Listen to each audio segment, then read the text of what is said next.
Israel और फिलिस्तीन के बीच जंग को शुरू एक हफ्ते से ज्यादा का वक्त बीत चुका है, मगर अभी तक लड़ाई खत्म होती दिखाई नहीं दे रही है।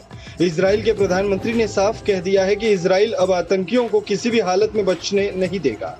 इजरायली प्रधानमंत्री ने पूरी दुनिया के सामने ऐलान कर दिया है कि अगर इजराइल की जगह अमेरिका भी होता तो यही करता। इजराइल और फिलिस्तीन के बीच संघर्ष के 8वें दिन की शुरुआत भी इजराइल ने फिलिस्तीन के गाजा पर बमबारी के साथ ही की है।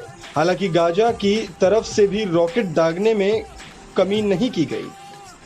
हमास अब भी इजराइल पर लगातार रॉकेट दाग रहा है। सोमवार सुबह करीब 10 मिनट तक इजराइल एयरफोर्स की तरफ से गाजा में चरमपंथी संगठन हमास के ठिकानों पर बमबारी की गई। रिपोर्ट के मुताबिक इजरायली फोर्स ने गाजा में अलग अलग जगहों पर हमास के आतंकी ठिकानों पर एयर स्ट्राइक की। रिपोर्ट के मुताबिक आज सुबह कहने के लिए इजराइल ने सिर्फ 10 मिनट ही हमास के ठिकानों पर बम बरसाए, लेकिन खबर आ रही है कि ये एयर स्ट्राइक अब तक की सबसे भारी एयर स्ट्राइक थी, जिसमें आतंकी और सिविलियंस दोनों की जान गई है। रिपोर्ट के मुताबिक इस एयर स्ट्राइक में 40 से ज्यादा लोग मारे गए।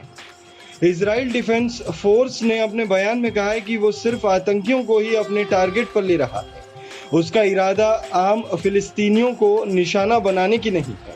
कल एक वीडियो जारी करते हुए इजरायली डिफेंस फोर्स ने कहा था कि हमास के आतंकियों ने उन इलाकों में अपने ठिकाने बना रखे हैं जहां भारी आबादी है।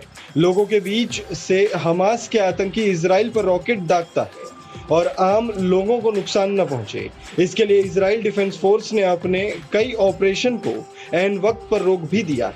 इजराइल के प्रधानमंत्री बेंजामिन नेतन्याहू ने कहा कि इजराइल उस आतंकी संगठन के खिलाफ लड़ाई लड़ रहा है जो नागरिकों के पीछे छिपा हुआ है। इजराइल के प्रधानमंत्री ने साफ तौर पर खुले शब्दों में कहा कि अगर हमास को लगता है कि वो इजराइल पर रॉकेट से हमला कर देगा और आराम से बैठेगा तो ये गलत है। वहीं दूसरी ओर दोनों देशों के बीच बढ़ते संघर्ष और वैश्विक अलार्म के बीच संयुक्त राष्ट्र सुरक्षा परिषद ने अहम बैठक की। परिषद की बैठक इजराइल के सहयोगी संयुक्त राज्य अमेरिका की वजह से देरी से शुरू हुई, जिसकी वजह से बहुत कम कार्रवाई हो पाई।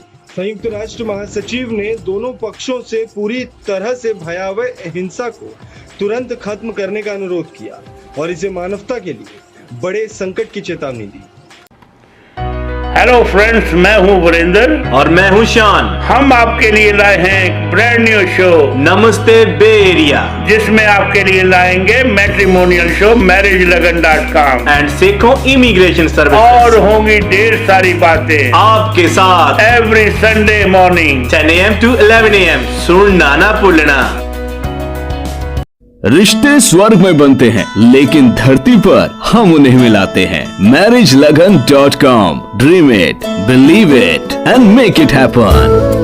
Marriage Lagan is a leading matchmaking services provider. We offer trusted and authentic matrimonial profile for those who are looking for brides and grooms for marriage. Register at info@marriagelagan.com. We cater for USA, Canada, UK, India and Fiji. For more information call 510-943-8037. That is 510-943-8037.